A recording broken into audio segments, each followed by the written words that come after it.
I want to give an introduction to a very special guest on my podcast today, which is my husband, David Player. He is the owner / co-owner of Player Films.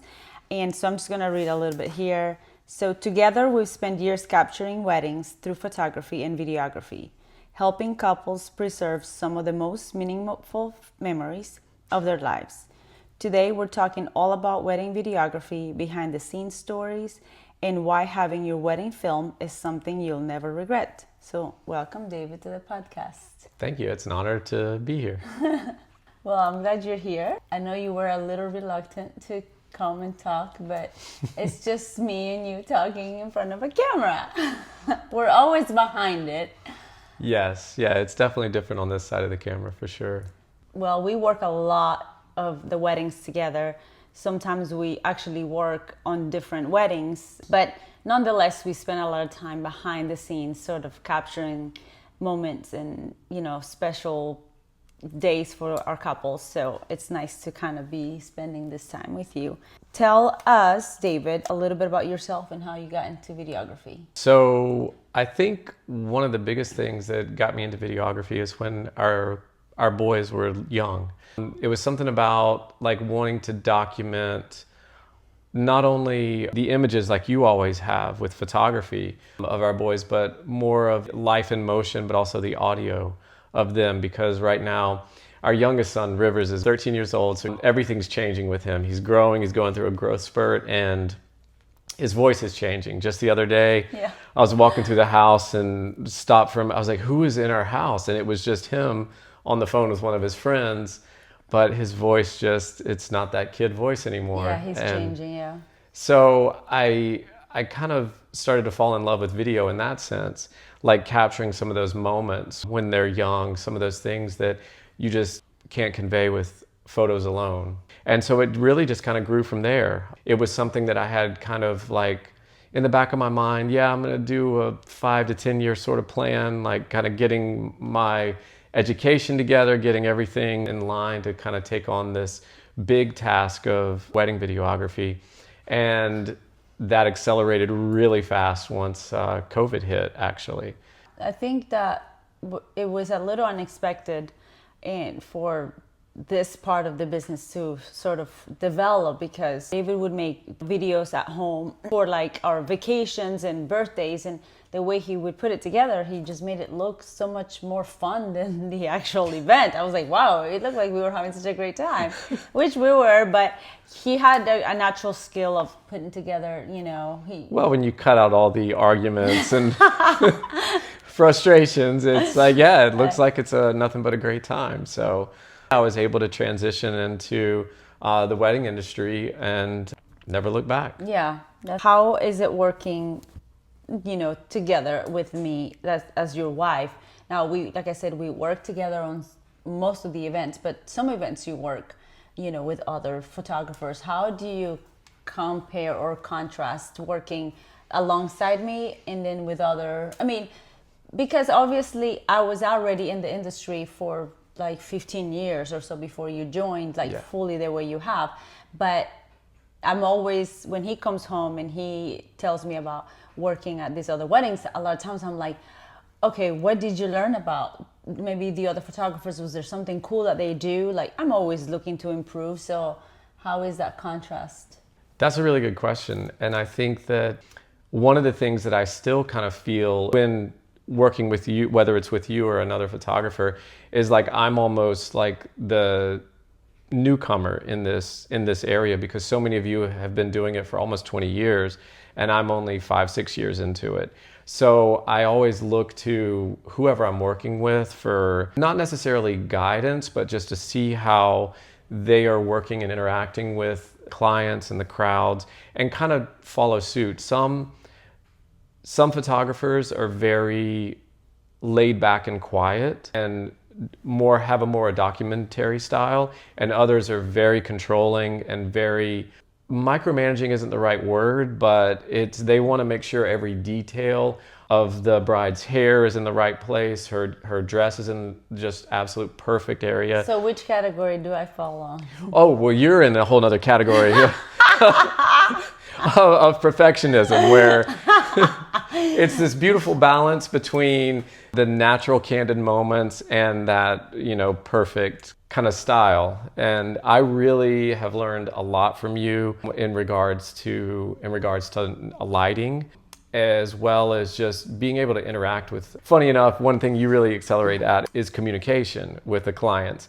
And part of that, though, is when you actually joke about the way sometimes you stumble over English words or use the wrong word in a very humorous way, and it just totally relaxes the people and it helps the day really flow once you make that kind of like friendly connection with them, and allows them to relax, allows them to be themselves. Because one thing that really seems to help is when the people are comfortable with you or us, whoever it is, and can just be a little more natural and not so posy. Yeah, it really definitely the photos and the media part, which is what we do, and it's what they will look, out of the entire event from a wedding. Photography, videography are the elements that's what they're looking back after everything's done. They're waiting to see the photos, they're waiting to see the videos. So if it's a stressful situation, I can usually tell when someone's stressed by their hands.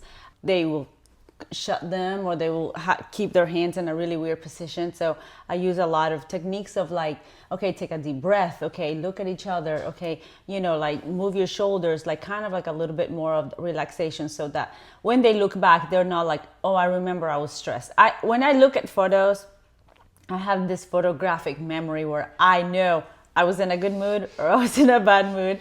So sometimes in weddings things happen that are stressful, that will put people in bad moods and in this tension, mood. So as videographers, photographers, our job is to see, okay, that person looks stressed. They don't look, this isn't the best, more flattering angle or situation. So let's move the location, or let me give them a little encouraging word, or let me just make a joke about myself, which always pretty much works for me. So to help them relax. Why should couples invest in wedding videography?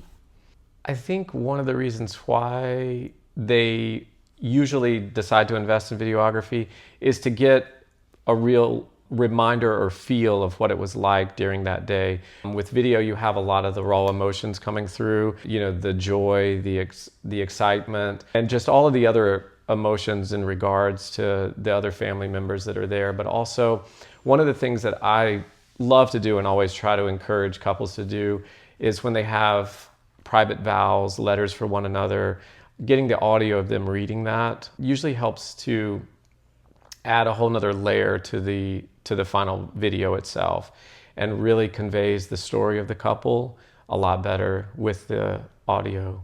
And notice that when you're editing films, when you do have like letters, vows, or something from one to the next, from the couples to each other, it really helps sort of like the edit to fall a little bit more appropriately into place. It's like an easier introduction to their wedding video when you have the sound of their voices with each other, to each other.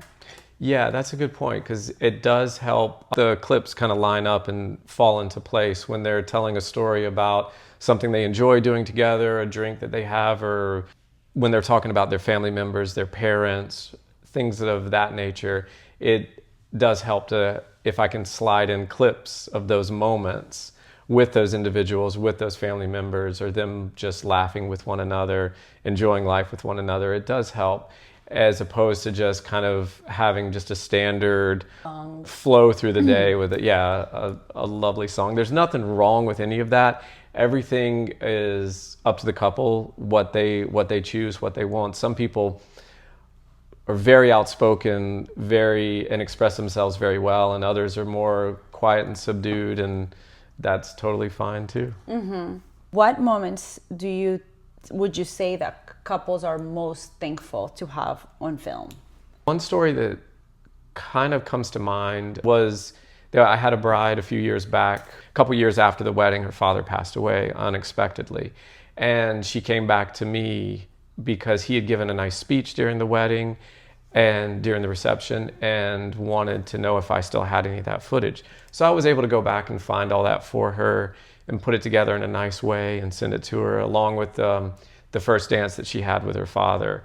And I think that really, really meant a lot to her. She expressed several times how much she appreciated having that and being able to relive that moment with her father. Yeah. So I think there's a lot of times like that where it's either family members that have passed on, or like in our case, kids that have grown up now, and it's nice to look back and see what they were like when they were young.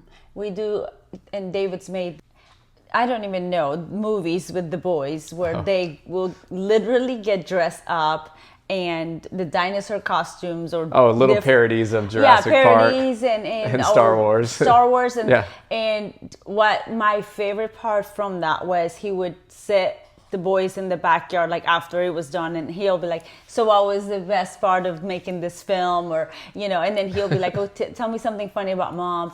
And when you listen to them when they were so little, and they're like, my mom did it, and like their voices and what their vocabulary, or even like their little expressions, it's you can take photos of that, but the video it just makes you like almost cry. It brings like a tear to your eye, we would watch some of this sometimes, and it'd be like, okay, we're gonna cry watching this, like seeing our boys young and talking. And I think with weddings is very similarly, it's something that we're capturing kind of like at that moment, and we're almost like in a time capsule, and then people go back to this, and they still are so thankful for these memories that we were able to make for them, or alongside.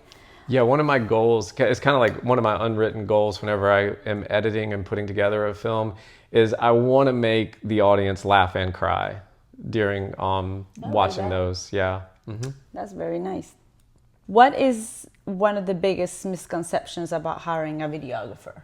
That's a good question. I think, just really thinking about this, sort of like the final product that you deliver as a videographer, because say David's filming for 8 hours, 9 hours, 10 hours, and the final edit that he will deliver, it's somewhere between maybe 8 to 10 minutes, right? Of like the highlighted film of the entirety of the day. So I think people initially are expecting like a really long film, because they're thinking, okay, he's doing a videography for 10 hours, I'm gonna get at least 2-3 hours of footage. But the reality is that capacity to hold attention is so short that if you ever deliver something that long, people would never watch it. You really we can only sit still and watch something and take something in for like 10 minutes at most. Yeah, the joke is that we're making a video for the bride's mom to watch, and that's it, an audience of one. Which hopefully we get a few more views than that. But I needed to think about the question for a minute, but I think you're right in that, is not only do they maybe think that it's going to be a very long video, but also some of the time, and usually this happens initially at the beginning part of the day, where we're kind of breaking that ice, getting comfortable with the clients. They're getting comfortable having us around them, getting comfortable having multiple cameras in their face all the time, is that we're there to make you look your best and only showcase your absolute best moments. So a lot of the stumbles, trips, or awkward faces, none of that's going to make it into the final cut. And I think initially some people might be a little nervous about being on this side of the camera because they don't want anyone to see them trip, stumble, fall, whatever it may be. But that's definitely that. Our job is to just capture those natural, happy, wonderful moments, and showcase that, and show them, those moments. There's like I said, in weddings, in what we do, there's a lot of transitional moments. There's a lot of, all right, let's get from here to the car. And for me as a photographer, I'm like, I want to get a great photo of her going out, maybe from the back, or maybe getting her from like the front, coming out of the door. And sometimes it's a miss, right? Sometimes the lighting's not great, or there's too many people, or whatnot. So we may be taking film, filming that section, but maybe that really didn't end up being a great section. So in videography, I feel like there's a lot of transitional moments, and kind of like really picking what is going to look the best, what's going to go cohesively with the rest of the film. I think that's an important point. What is one thing couples can do to help you create an incredible wedding film? I think the best overall thing that they can do is just simply be themselves. Be who they are, be natural. Some of the moments that I love getting the most are actually the in-between moments when you're posing them or another photographer is posing them. When it's just the couple or the couple and their immediate families, and they're kind of having to be put in a lot of different positions, posed for the photographer, and then right as soon as you're done, before you go to the next photo or the next location, I give them a little prompt like, okay, somebody crack a joke, whisper something into her ear or something like that, and then you see that natural smile come out, and you see how they are and how they interact with one another, and those are the moments that I like the best. Yeah. That translates much better into video than kind of a stiff, pose for a photographer. So I really enjoy those moments, and especially like regardless of who you are, what you look like, my favorite couples, and I feel like the best films that I have produced are the ones that where the couples have a natural chemistry with one another, where they just really love being around each other, joking, laughing, having a good time. That's what I really love. And yeah, so I think that's what they can do to have the best result, is just be themselves. Yeah, my favorite clients are the ones that don't have like this huge expectations, because I think when people are letting the day is happening and they hire the professionals, right? The planners, the whole team, and they're just like presently in that moment. Yeah. Just to kind of like, okay, what do we do now? Okay, we're going outside. Okay, perfect. And they just hold the veil, and then when we go outside and then the wind takes the veil and they're just not fighting it. They're like, oh, this is so cute, And it's like that, I feel like in video, especially like when I'm posing the bride, I know what you like. So I'm posing her because I want her to look to me. But then I'm always, all right, David, I know what he likes. I'm going to hold the veil. And so like, I feel like those in between moments when she's like just kind of maybe fixing her veil or her dress or picking up her flowers, those cute like natural movements that the bride makes. I think in film, like in a really slow, like slowing it down, it's so pretty. Yes, yeah, I agree with that. There's been a lot of times when either a photographer, wedding planners, I have to tell them, I was like, just give it a moment, let the wind take the veil, let it take the train, just let it be in the moment, 3-4 seconds, and I'm good. That's all I need to get. What should couples look for when choosing a videographer? I feel like that they should look for somebody who kind of matches a little bit of their energy, but also somebody who's going to kind of follow their direction. I think in some creative fields, we can sometimes get stuck in doing similar processes over and over again. So when a couple comes to me and tells me that maybe this thing or that thing is very important to them, or there's a special moment that they're going to have with their father or their grandmother is going to be there that they haven't seen in a long time, and I try to focus on what they want me to be, as opposed to being very strict and like, this is, I'm showing up, this is what I'm doing. So I think that they should look for somebody who's going to listen to what they want and listen to their needs and kind of be there for them on their day. I was gonna say somebody who's gonna get to the venue, I don't know, 2 hours before their schedule, someone who's gonna set up a minimum of 5 cameras, someone who's gonna be so nervous about their performance they cannot eat, and they study the timeline 100 times, and they... Are you talking about anybody we know? And they will drive separate from their wives, even if they're going to a different location. Yeah, so anybody who knows us knows this about us, is that we work very well together, but there's definitely like parts of our personality that's very different. If I'm not at the venue, at the location 20 minutes early, I feel like I'm late. Yeah, And I mean, I agree with that, and I do that too.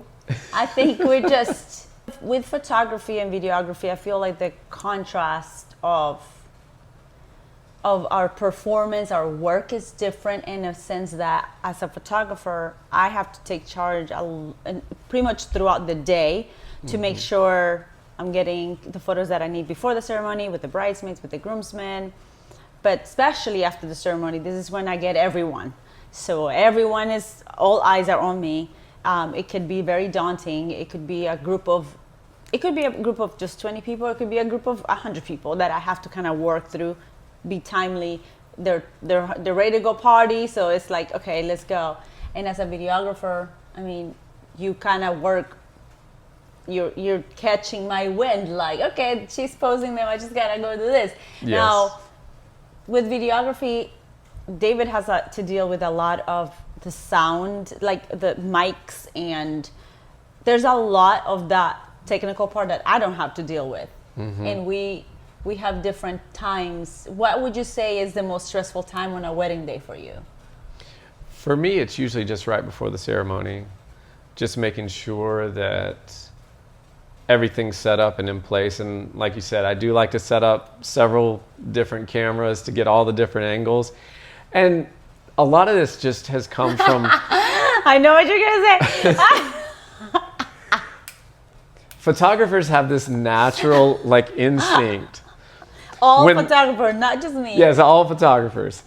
They have this natural instinct when there's a camera set up on a tripod, they feel like they have to stand in front of it. They can just sense it in the background somewhere and they know exactly where to stand. So in order to combat this, I usually like to set up, a minimum of 4, maybe 5 cameras in order to make sure I always have a clear shot of the bride and groom during the ceremony. And so I do get picked on a little bit for that, for overkill. Am I the only one that picks on you? I think so. How? I think so. No one else has ever said anything about it. That's what I get to do, because for me, it's right after the ceremony. That's the most stressful. So it's funny, I'm so chill right before the ceremony, and he's stressing, and I'm like, ugh. And then after the ceremony, I'm stressing, and he's so chill. He's like, oh. Well, with any photographer, they can basically take photos up until the time that the wedding party is walking down the aisle, and all they have to do is just walk right around and start taking pictures of the ceremony, whereas I need to get a lot of things set up, including the audio. And so there's it's definitely understandable. We didn't know that kind of when we first started working together. And this also happens that sometimes the ceremony, is in A location, the reception's B location, the getting ready, so David would have to leave earlier to go and set up these things. So we figured that we would be better driving in our own vehicles. And also, I will say too, the amount of equipment we have now, together, it's 2 carfuls. It's just a lot. Yeah. If you could give every engaged couple one piece of advice, what would it be? To hire a videographer. I like it. Yeah. They're going to want to look back at those memories. They're going to want to look back at that day and remember the emotion, remember the sounds, remember the speeches, the vows, the things that were said, the people that were there. Yeah, I think that's what I would tell them. Mm-hmm. Go back to this question. Do you have a funny or unforgettable behind the scenes stories or anything that sticks out in your mind, or a favorite memory that you've created? So, I mean, we have a lot of good memories over the years because we've been working together for a while. The past 3 years, our oldest son, Miles, has started working with me, and I've taken him on, and he's just been such a great addition. He's a lot more like you in that he's got these just amazing people skills. People just love him. They just gravitate towards him. He can talk to anybody. it's great having him around. So this was about a year and a half ago. We were at a wedding, so he would have been 16 years old. And one of the bridesmaids just started hitting on him. She was relentless too, just hitting on him and telling him things like, oh, if I wasn't already engaged, if I wasn't planning to be married, I would rethink everything just for you. And eventually he turned to her. And for those of you who know Miles, you know he's a great stand-up child and becoming just an amazing man. He turned to her and he said, woman, I'm only 16 years old. Oh my God. And she jumped up out of the chair she was in, and he didn't see or hear from her again the rest of the night. Well, I think for once he's a really fast learner. He's got like an engineering mind, and he has a really good retention of memory. He also helps me in photography too. He wants to explore both of those worlds, and so he's talented. He is not afraid of talking to people. I remember I took him to a wedding once, and this was like in Charleston, like not even like here in Myrtle Beach. So it was a new venue, new people, and I was unloading my equipment. I said, hey, do me a favor, go and introduce yourself to the groomsmen and just kind of take some photos while they get ready. He's like, okay. And he's like, guys, hey, I'm Miles.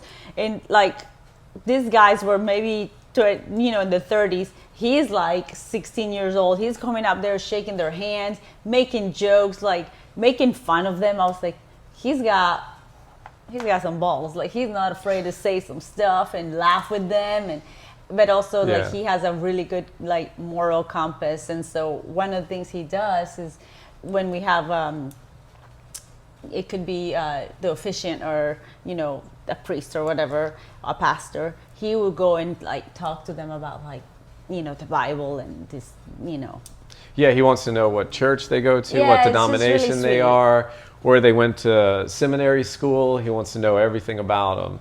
And then because he's also not only very interested in that, he just got back from a mission trip to Peru. So he's got a lot of stuff to share with everyone on that end. And that's also where one of his passions is, which is just great to see. And hopefully we can get our youngest Rivers involved too. Yeah, because I heard that you were trying to usually Miles is my second shooter. And I heard she was trying to take him. He wants to. I don't know. I can't I'm not going to hold him back if that's what he. he wants to do. So, yeah, we got another one coming up, though. Yeah, Rivers Yeah. hopefully will be joining the team. Yeah. He's already asked me if he can come to weddings.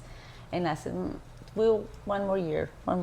What is next for Player Films? Where can people learn more about you?